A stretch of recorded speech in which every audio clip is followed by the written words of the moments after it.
Oh yeah. Like especially like if I'm making like PowerPoints or tests, I'll have one resource here that I'm referencing, and I'll be able to like type on the other one. You know, it's pretty. Or I'll keep my email up, so while I'm working, I can check my see for email updates. So pretty convenient. Pretty convenient. I need to get an extra monitor at home. Well, I mean, we have my TV hooked up to my desktop, but it's kind of different. But well, it's because we do a lot of streaming. I like stream on TV. Got my desktop streaming. All right. Hey, folks, it is April the 9th, and we're going to have a relatively short geography today. We're starting a little early. I want you to use the rest of the class time to make sure you've caught up on any work that you're behind on, not necessarily only in this class, but any other as well. That's one of the reasons why we have civilization and geography every day. It's so that this class time can be used, yes, for our social studies purposes, but also so you can have a little extra time for study hall, like completing homework and such. And studying, because not everybody apparently has time to do it at home. All right, so we left off last time. We were talking about different branches of geography: physical geography, human geography, meteorology, historical geography. And I'm sure that if you're in the field, there are sub studies within this that you can't even think of. I know, like in history, especially when you get into academia, gosh, it's really nuanced. Like in the study of history, you can have different philosophies behind history, like how you want to study it. Like social history, you can have postmodernist history, you can have empirical history, and then I mean you can have Marxist-based history, you can have religious-based history. And then even within that, you could have like subsections that you might specialize in, like women's history. And it might not just be women's history, it might be women's history in childbirth, women's history in workforce, women's history in social settings. So it can really get small. I'm sure it gets the same in geography. If you were like, say, a meteorologist, you might be a general meteorologist who's a forecaster, or maybe you're a meteorologist who really specializes in tornadoes, or you specialize in other weather phenomena that you do your studies in. So, Fire tornadoes. Well, yeah, that happens in forest fires, right? Did y'all see that big storm in Florida? I didn't. You didn't see it? No, I didn't see it. It was like a big old, like a tornado, like out of water. Oh yeah, water sprites, right? Yeah, those are crazy. Like I could just imagine being on a boat and a water sprite's coming. It's like, oh gosh.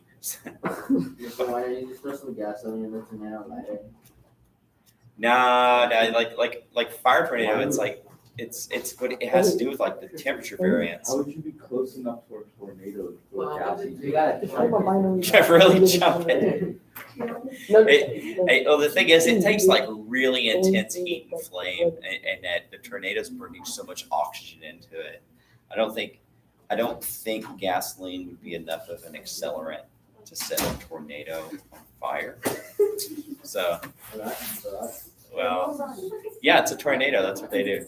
They suck. So, all right, geographers at work. So some of the methods that they use, of course, are direct observation, going out, looking at what you're studying. So we see there's elements of scientific method here, right? That's one of the steps in the scientific method is the observation portion. Mapping and cartography. So map making is essentially when you're making a tool.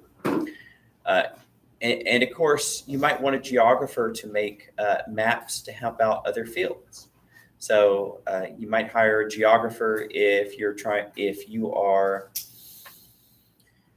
say, a biologist and you're trying to study like different kinds of fish species. You might employ a geographer to help you map out where these fish live.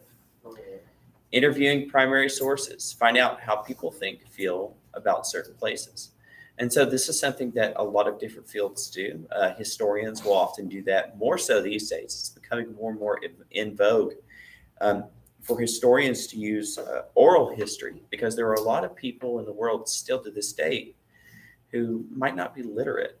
And so you might want to record in a most non-biased way possible like somebody's recount of something that happened in the past. Yes. Why are they wearing a playing card? I don't think that's what they would say. Like, you think, like, yeah, there's look like a playing card. there's a lot going on for sure. Like, that's Like, That's like like look saying- at the bottom of the thing. Looks like a playing card. He's right. You know what's funny though is that big round thing there. It kind of reminds me of like Elizabethan England, like where they would have the big frilly neck things around them. These called those. I don't know, but I'm sure to them it's like super fancy and attractive. All right, statistics. Collecting numerical information on climate, census, population characteristics, etc. Again, that's something that's really helped historians out a lot in the past 2 centuries, is the use of statistical data, like birth rates, death rates, just amount of cash, calories, things like that. Like, it's really been helpful. Technology, GIS, geographic information systems. So computer tools that organize data and satellite images with other pieces of information gathered by scientists. So this is a little old, but we all know that data has been like super helpful in a lot of fields. Brian, can you close out? Okay. So, and that's one of the cool things about, say, like the internet. Like, there are some bad things with the internet. Like, there's a lot of things that could be seen as vices. There's a lot of things that could be seen as control tools. And one of the things about the internet is that the internet can be so good about making the best sources or the most popular sources of information the only ones anybody would ever look at, whereas other sources of information might have their own merits. But the availability of information out there through the internet is very helpful. And you all know that because you use the internet all the time. You use it to help you out with homework and stuff, like it or not. So geography and other disciplines, history and government, use history to help understand what places were like in the past. So yeah. I mentioned this earlier in this lecture, is that sometimes historians employ geographers to help them out to discover where, say, a battle happened next to a river, but that river doesn't exist anymore. So they might need the help of a geographer to figure out where it may have been. Culture. Sociology and anthropology help geographers understand the culture of societies throughout the world. Now, sociology and anthropology are very similar in that sociology is one of those things it's not a very exact science. So much of the data that they use for sociology is essentially what you might call surveys or polling data. So it's very subjective in the data you're collecting and your interpretation. But they use this as interpretive data to try to predict how people are going to act in the future. Whereas anthropology is more of a cultural study. You're studying maybe what are similarities with cultures around the world? What are differences? How did cultures and histories develop amongst certain people? Well, a geographer can help out with that because they can see how such things as your climate or maybe the ecosystem you live in, how that might affect certain practices and habits.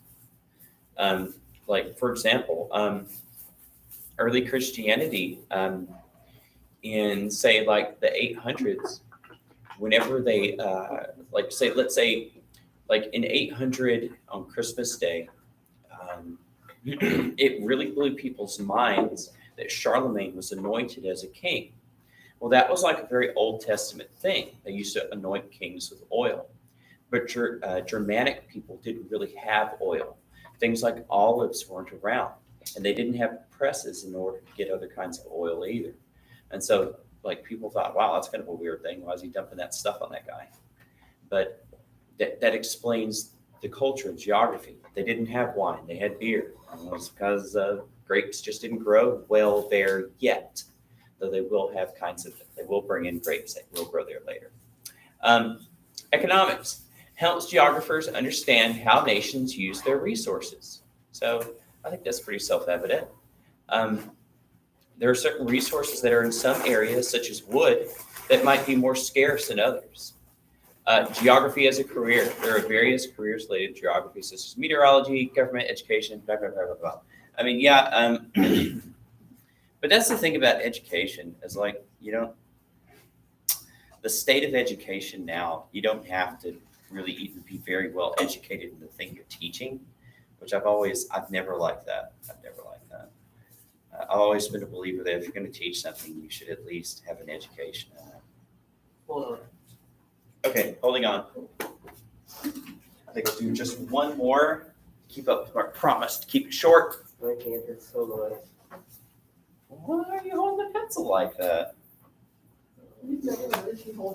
I have, but I didn't want to say anything like it because I've been trying to get my kindergartner to stop doing that, and it's working because it's not efficient. Yeah. I'm not going to force you. I'm not going to force you. Cursive like this? Oh no, how dare you? Big deal. I mean, if it's working out for you, that's fine. That's fine. I'm just. Weirded out by it, yeah. Just like how Tristan writes in ballpoint. Do you brush your teeth like that? Okay. No, Never. not really. Just kidding. That wouldn't be very good. All right, spatial division. So examples of spatial division. So space has to do with, like, spatial comes from space. Not like outer space, but the space around you. So like the area. Now, outer space is a space, but, Space is around me. So examples of spatial divisions. And so like some of these are like arbitrary. We just agree that they're there. Neighborhoods, election districts, cities, counties, states, so on and so forth. Like there's a whole list of things there. You could think of a million of them. You can think of different spaces in here. Your desk is a spatial division. This classroom is a spatial division. Jaden's head has so much space. Not nice. All right, reasons for spatial divisions. Desire for government closer to home. Yeah, so that's supposed to be the idea between having, like, say, like counties and states and districts and things like that, and so that your governmental voice can see to problems and differences in your area that might not be interchangeable with somebody on the other side of your country, especially if you have a larger country with different kinds of geographies and economies and stuff like that. The rule for one might not need to apply for another. For example, Montana is a very large space where a lot of the people there live very far away from their towns.